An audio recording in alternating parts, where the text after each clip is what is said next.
আপনার দূরদর্শিতা এখানেই তো ধোঁকা খেয়ে গেছে সঞ্জয়। হে রাজদূত সঞ্জয়, যখন দুজন সেনা যুদ্ধ করতে থাকে তখন তার মধ্যে একজনের পরাজয় তো নিশ্চিত। কিন্তু আমি কি করব বাসুদেব কৃষ্ণ? এই দুই সেনাদলের মধ্যে পরাজয় যাদেরই হোক না কেন, আমার হৃদয় তো অবশ্যই রক্তাক্ত হয়ে যাবে। হে কেশব, আমি এই সমস্ত রাজকুমারদের আমার কোলে নিয়ে ঘুরেছি, এদের সকলের ছেলেবেলা দেখেছি। আমি এদের মৃতদেহ দেখতে চাই না। না,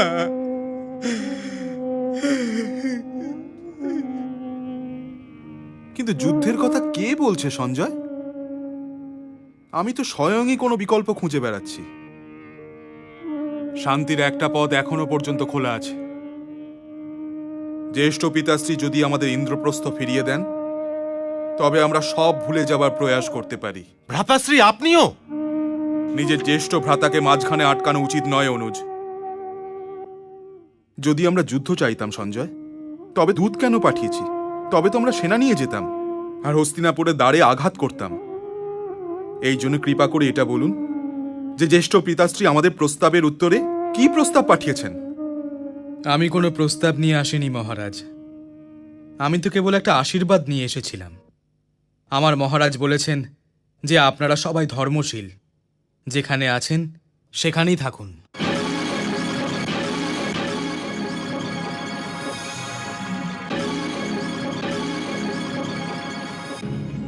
তবে হে সঞ্জয়, আমরা ওনার আশীর্বাদ গ্রহণ করছি। ওনাকে বলবেন যে ইন্দ্রপ্রস্থে আমাদের আত্মা আছে, আমরা ওখানেই সুখী থাকব।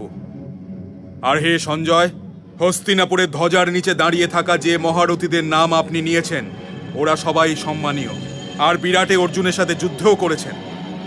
এটা আমাদের সৌভাগ্য যে গঙ্গাপুত্র ভীষ্ম, আচার্য দ্রোণ আর কুলগুরু কৃপাচার্যের যুগে জন্ম নিয়েছি।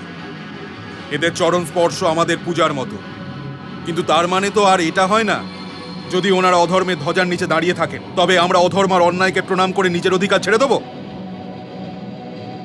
দুর্যোধন অনুজ আসুক, প্রণাম করুক আর বলুক যে ভ্রাতাশ্রী আমাকে ইন্দ্রপ্রস্থ দিয়ে দিন, তবে হয়তো আমরা ওকে ইন্দ্রপ্রস্থও দিয়ে দেব। কিন্তু ওকে এটা বলে দেবেন ও যেন আমাদের গঙ্গাপুত্র ভীষ্ম আর আচার্য দ্রোণের ভয় দেখানোর ভুল যেন না করে। দুর্যোধনের অহংকার ততক্ষণ থাকবে যতক্ষণ পর্যন্ত ও ভীমের গদার সামনে না আসবে। এই জন্য হে সঞ্জয়, জ্যেষ্ঠ পিতাশ্রীকে এটা অবশ্যই বলে দেবেন ওনার অনুজ পুত্র যুদ্ধ আর শান্তি দুটোর জন্যই তৈরি আছে।